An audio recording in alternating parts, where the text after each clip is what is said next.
If you live in the UK, then I'm sure that you're familiar with the tax year because at about this time, everyone's talking about how to optimize themselves so that they maximize the benefits that they can before moving into the new tax year. As you know, the tax year in the UK starts from April 6th to April 5th of the next year. So it's from April to April, and you do have some benefits that come with that tax year. And as the tax year rolls away, you can lose those benefits because they are non-transferable. So in this video, I need to be sharing some of the key things that you must do in order to maximize your benefits for this current tax year, because April 6th is just around the corner. Now, if that sounds like something that you'd like to watch, then please keep on watching. For the first time in history, electric vehicle owners are going to start paying vehicle excise duty, otherwise known as road tax. So, if you have been eyeing an electric vehicle, now is the perfect time to just solidify your purchase and go ahead and buy it. Because from the next tax year, all electric vehicles that are bought will start paying road tax. Previously, electric vehicle car owners were exempt from paying road tax because they were zero emission vehicles, and the UK government was trying to encourage as many people as possible to buy electric vehicles. But it looks like a lot of people are now on that electric vehicle bandwagon, because all of a sudden the UK government has decided that electric car owners are going to start paying road tax, and it's even more expensive if you drive a luxury electric vehicle. So if your car is greater than £40,000, then the road tax is quite a bit. But nonetheless, if you have been looking to get an electric vehicle, I would strongly encourage you to wrap up your purchase before the new tax year, which is just a few days away, so that you are exempt from paying electric vehicle tax, at least for the first 1 year. And you only have to worry about it once your first year is over. Before we go on, I'd like to thank the sponsors of today's video, Makify Inc. Canada. They are an immigrant couple from Nigeria who were living in the UK and are now living in Canada. They run an affiliate marketing business where they teach you how to make money online and how to grow your income. As we know, we want to maximize how much money is actually staying in our pockets. And the best way to maximize how much money is staying in your pockets is to increase your income. Because one thing is for sure, actually, two things are for sure in life: taxes and death. So you want to maximize how much money is staying in your pocket by increasing how much money you make. And this is where Makify Inc. Canada come into the picture. One thing that I do love about Makify in Canada is the fact that because they are immigrants and they've been through this whole process, they know exactly how to plug you in to teach you how to make money as an immigrant, especially in the digital space and in the digital market. They've got a webinar. I'm going to leave the details to their webinar down in the description box of this video, where you can go listen to them talk about the business.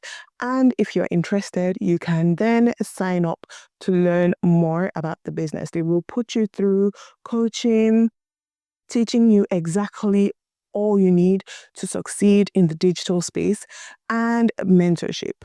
And for this, you just have to indicate interest once you've watched the free webinar, and you can pay the sign-up fee and it will take it from there. I hope you guys maximize this, learn from Makify in Canada, and grow your income, because at the end of the day, the only way to truly be rich is to make more money and, increase your earning potential, because nobody ever became rich from savings. Thank you so much, Makify in Canada, for sponsoring this video. And without further ado, let's continue the rest of the video. Moving on from cars, we are now going to talk about ISAs. So we're starting with a junior ISA. We've spoken about junior ISAs on this channel, and that's because I'm a mom of 2 children. And it's really important for me to plan for my children's future. So what is a junior ISA? It is basically a tax efficient vehicle that you can save and invest money for your children's future. A junior ISA is for children, while a traditional ISA is for adults. With junior ISAs per tax year, you can invest a maximum value of £9,000 in that child's future. So, if you've been thinking of, investing for your children, you are going to want to use that £9,000, because if you don't use it, then you lose it and you can't really transfer it into the future. So if you can't maximize that £9,000, use however much you can, because from April, that is going to reset and you will no longer be able to claim or use the benefit of the previous tax year's £9,000. Similarly, with ISAs, we're moving on to adult ISAs now. The government, in all their magnanimity, have decided to give everybody who invests £4,000 a bonus £1,000 in their lifetime individual savings account, also known as a LISA. If you are a first-time home buyer or you are saving for retirement, a LISA is a very good vehicle for you to save for this purpose for a number of reasons. First reason being that with a LISA, you are given a £1,000 bonus for every £4,000 that you invest. And you can choose to invest this money in a stocks and shares LISA or in a cash LISA, depending on whatever you think works for you. But the caveat with this free money, which is basically 25% of whatever you've put, you don't have to maximize it and put all the £4,000 if you can. If you can only put £1,000, you're going to get £250. But the moral lesson of the story is you're going to get 25% of the value of whatever amount of money you're successfully able to keep in this LISA, up to a value of £4,000 for a £1,000 bonus. There are some caveats with this LISA that you must consider if you are actually thinking about having a LISA. First caveat is, of course, the fact that this money must only be used towards the purchase of your first property or towards retirement. So if you've already purchased a property, then you cannot use a lifetime individual savings account for property purchase. You can only use it for your retirement. Another downside of this LISA is, especially if you live down south or in London, you might find that it's not very flexible in the terms that the maximum value of property that you can purchase is £450,000. So if you're living down south or close to London, you would see that £450,000 many times is not a really huge amount of money for a property in this region. But if you're living up north or even in the Midlands, you would find that £450,000 would stretch you a long way. So if you're saving towards purchasing your first property in London, and especially if you want to buy a big house, then maybe the LISA is not for you. Otherwise, if you put that money in there, you can only use it for retirement. If you decide to use it for the purchase of a property that is more than £450,000, you will be charged a penalty. And the penalty is 25% of whatever the costs, whatever money that you've got in there. So I think I made a mistake when I said it was 25% that the government was giving. The government is giving 20%, but the penalty is 25%. So, random example, you've put in £4,000 and you've got £5,000. If you want to withdraw that money, you are going to pay £1,250 as a penalty to withdraw that £5,000, meaning that you're going to get less than you actually put in. So this is something that you must strongly think about if you are choosing to use a lifetime individual savings account. Another thing that you must consider is the age. So if you're more than 40, then you cannot open a lifetime individual savings account. Unfortunately, it is only for people 40 and below.